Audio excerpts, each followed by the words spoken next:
Ruler in the mirror. I'm sitting on the edge of the bathtub, pretending to brush my teeth, watching her look intently in the mirror. She takes out a comb and delicately parts her hair, raises a tweezer to her brows while the curling iron heats up, sharpens a red lip liner, raises the music, hums as she powders her face, studying every pore and freckle, looks into the eyes of her father, the nose of her mother, takes the curler to her bangs and creates an arc, shoulders back, powerful, in control, practicing the skills of a painter. Her face is her palette. Sweeps her hair into a perfectly symmetrical work of art, sprays hairspray to secure her crown, and departs. No matter how out of control life situations may be, she is the almighty ruler of herself. After all, she has fought hard to be in control of her body and mind. She kisses my forehead before she leaves to face the day. I almost drop my brush. What an honor to be raised by someone who reclaims her divinity after being mutilated, and what a privilege to feel the ripple effects of self love. I love it. Wow. It's so good. What a privilege to feel the ripple effects of self-love. I really felt that part. I feel the same way. Like, what an honor. Wow. Ooh. Yeah. Mm-hmm. I wonder if people on, if we want to look at some of the Zoom chat, just in case folks have been. Oh, I've been looking. Oh, you have been. Yeah. Oh, okay, cool. Yeah. So Natalie, would you say that your relationship with your mom has changed dramatically at any point as you've developed? Yeah, I think I get to know her in different ways as I get older. I think as a child I was very, very, and I think I write about that in the book, how I just was very attached to her. She was my security and she was my safety when there was a lot of other things that were happening, and learning to let go and be able to observe her as her own individuality and me as my own person was difficult because you become so close with someone. And then there was a time where I also was questioned a lot, like, why did you do this? Why did you stay? Why did you, like, why didn't you make other choices? And struggling with that, but then coming to a place of peace and understanding that she did the best that she could, which is still beyond my wildest imagination, how she made things happen, right? Like how she put food on the table, how she made it home every day.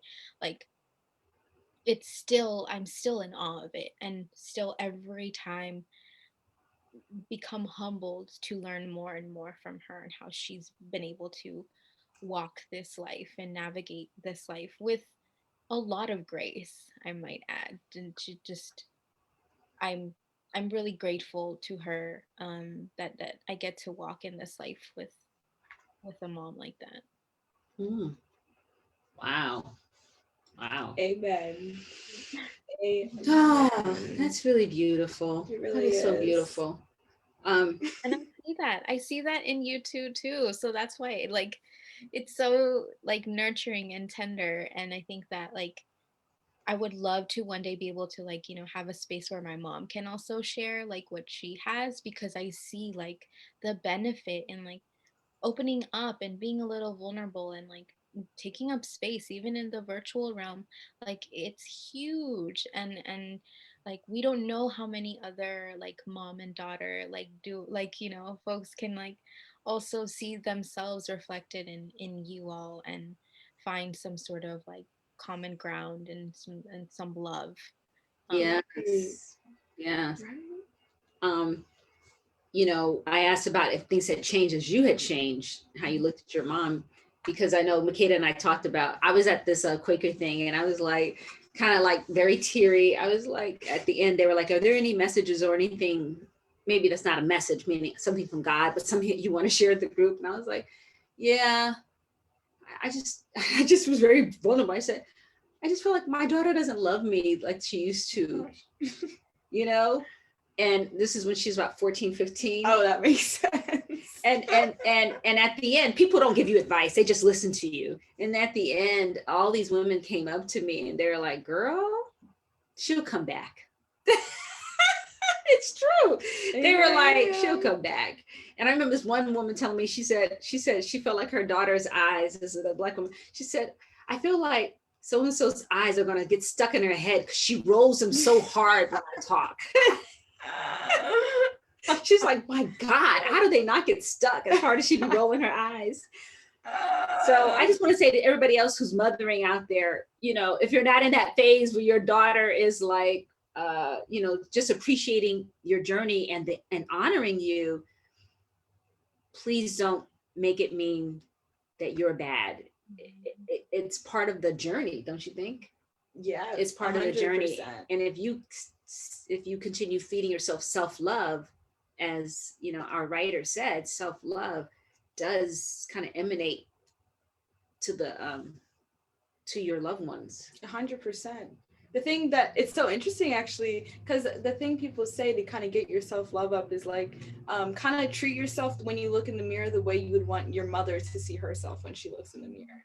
It's like you have so much respect for her that you would never want her to look in the mirror and be dissatisfied with what she sees, right? And it's like it should be the same for you. Wow. I actually heard treat yourself like you would want someone to treat your daughter. I guess it depends on what age you are. Oh yeah. Have you ever heard it